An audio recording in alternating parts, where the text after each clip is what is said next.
My name is Caleb Glickman. I am a senior vocal performance major at Carnegie Mellon. I'm also studying conducting, and I am the music director for Judas Maccabeus. For me, I sang in a choir growing up as a kid for many, many, many years. And whenever the orchestras or opera houses in the area needed kids, that was the choir that filled in the kids. So I got this really great early exposure to a ton of classical music. And one of those instances that really has stuck in my mind was when I was in a production of Gustav Mahler's 8th Symphony, which is famously known as the Symphony for 1,000. So singing in this choir, it was the first score that I had ever bought, was Mahler's 8th Symphony. And so I was singing in this choir and was watching Dudamel conduct this humongous ensemble. And I said, that's what I want to do. And what he's doing, it's like, that's what I want to do. I decided then, from then on, there was nothing else that I could absolutely know that I was going to do. And moreover than that, even just regarding music in general, I know that I've never felt the way I feel about music about anything else. And as a conductor, my main job, there's a lot of people that have a lot of misconceptions about what a conductor actually does. And at the end of the day, they are a lead interpreter and a facilitator. And that's really my job, is to make sure that we all keep on the train together and that we can just keep on telling the story as best we possibly can, to make it sound as good as we can, and just to be aware of all the parts at all the time. And there's a famous conductor who once said that many people think that you can multitask, and that's actually not true. You can't listen to more than one thing at once. However, you can get very good at listening to one thing at a time very quickly. So you can go back and forth, and then you can give the illusion as if you are listening to everything at once. So that's a skill that I've worked to train very hard as a conductor. And it's just something that not a lot of people think about as to what a conductor actually does. For the scenes, to say, they're in between different arias, they're in between the songs, there are short scenes of dialogue, basically, that are called recitatives.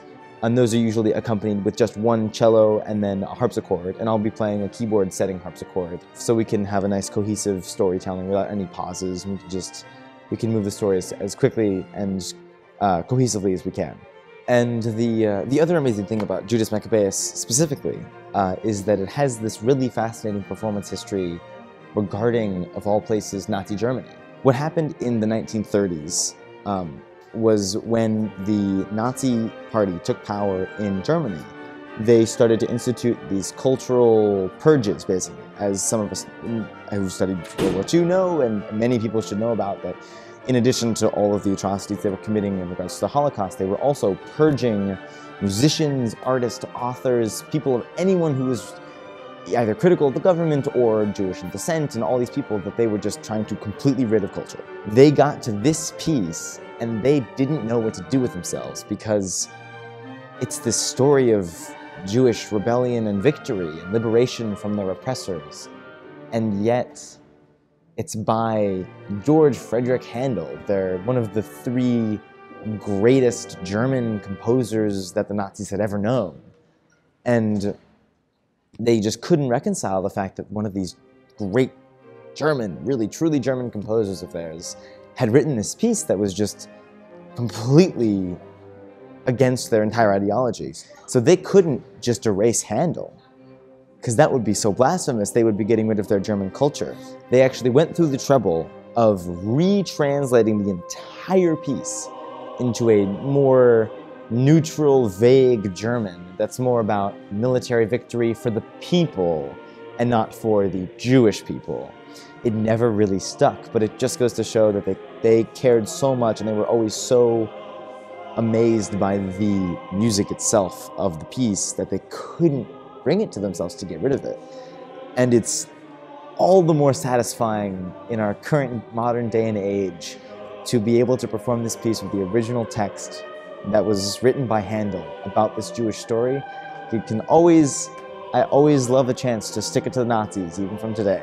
As Jews, we all know tikkun olam, to make the world a better place. That should be everyone's goal in life, no matter what they go into. If they go into science or politics or history, just whatever you do, you want to be able to make the world a better place in whatever you can. So I've always struggled, actually, as a musician, with that of how can I affect people's lives, especially just as an undergraduate student.